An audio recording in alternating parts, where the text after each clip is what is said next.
Hello Year 10. You've uploaded some absolutely fantastic work over the last week on LDRs and thermistors. This week we're going to be looking at household electricity, so electricity in the home. Before we do that, I want to do a quick recall task. So get a song ready, 4 minutes, maybe 5 minutes, maybe 6 minutes, anywhere in that kind of ballpark, just to time yourself. And the recall task is going to be on energy and waves. So get yourself a song ready to play just to help you keep time. Okay, I hope you have your song ready now.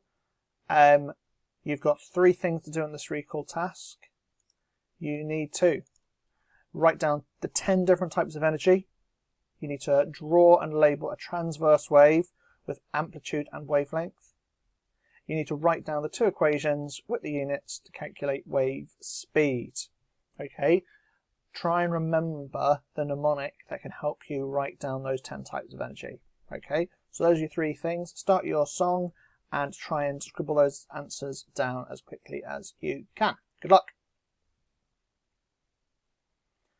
Okay, hopefully you have finished those 3 things. Here are some answers. Make sure you pause the video if you haven't finished yet. So answers. We've got the 10 types of energy that you need to know about.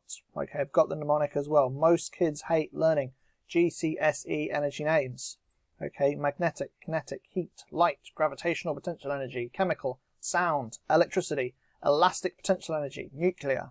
Okay, you can have KE or EK, subscript K for kinetic. You can have GPE or EP for gravitational potential. You can have E, subscript E for elastic potential energy. Okay, I've got my 2 equations here. V equals F lambda, speed equals frequency times by wavelength. Speed is measured in meters per second, frequency in hertz, and wavelength in meters. We've also got speed as distance divided by time. Okay, V equals D divided by T, where V is meters per second, just like in the previous equation. D is meters, and time is in seconds. You can use either of these equations to find the wave speed. Okay, you need to know them both. Here is a picture of a longitudinal wave. So if you drew the slinky where it's all bunched up together at the compressions and separated by the refractions, that's not right. That's a longitudinal wave. You want a transverse wave like the one at the bottom, okay, where we've got peak to peak as a measure of the wavelength, okay, and amplitude from the line to the top of the peak. Now this, actually, I've not chosen a great diagram. This isn't a great diagram because the line doesn't really touch that equilibrium position, the thick black line, and it doesn't touch the very top of that wave. So really, to get the full mark if you're doing it in an exam, you want to make sure that that arrow touches the top of the wave and make sure that arrow touches that equilibrium position. Okay? Likewise with the wavelength, make sure it's at that very peak. Don't put it in between, don't put it like there, but at that very peak. Okay? When you upload your work for this test, this activity, it might be an idea, if you're not sure about it, take a picture of your diagram of the wavelength for your teacher to check. Okay? Those are those 4 tasks. Right, so some of the work that's been uploaded has been brilliant. So I've got lovely little note page on LDRs, lovely graph here, and again this one on thermistors. This one, great choice of song, absolutely fantastic. Everybody loves the sunshine, properly funk. It's a good song. You can check that out if you haven't already. It's a really good song. That cheered me up when I saw that. Nice showing that recall task we did the last video. It's brilliant to see. 2 other examples of really nice work here.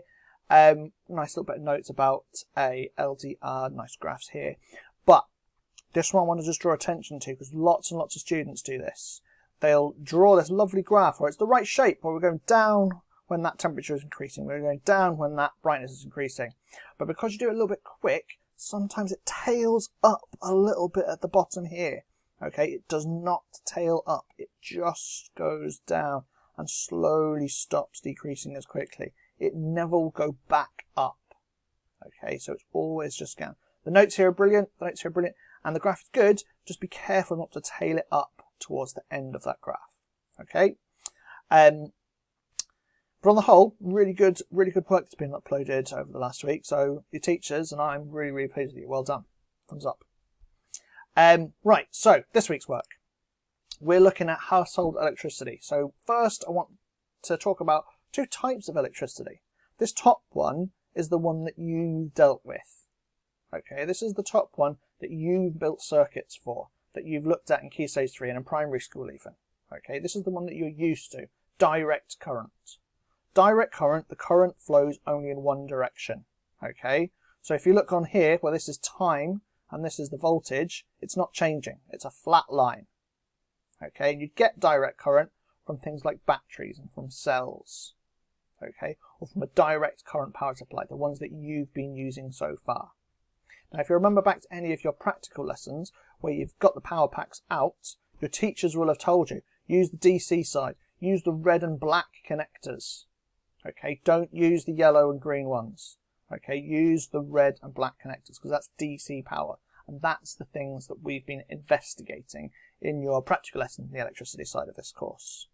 Okay, but there is a type of electricity that changes, alternating current. It changes in direction. So here I've got the same axes. I've got voltage and I've got time. And this time it's not a flat graph. It goes negative, it goes positive, it goes negative and positive, and negative and positive, and negative and positive, and negative and positive, and it keeps on going. Okay, it keeps on changing. It's always changing. It is not constant. It's alternating. And the power that comes out of our plugs, the electricity that comes out of our plug, I should say, not power, the electricity that comes out of our plugs, that is alternating. So the mains electricity that we plug our computers into, our phone chargers into, our curling tongs, our PlayStations, our televisions, our computers, everything like that, all the plugs that are in your house and in our school, they're all alternating current.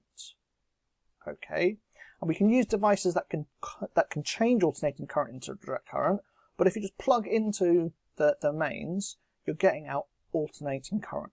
And you need to know the frequency of that current. You need to know the total, the highest point of that current.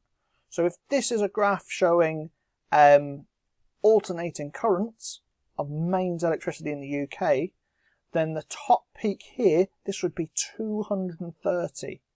That peak would be at 230 volts.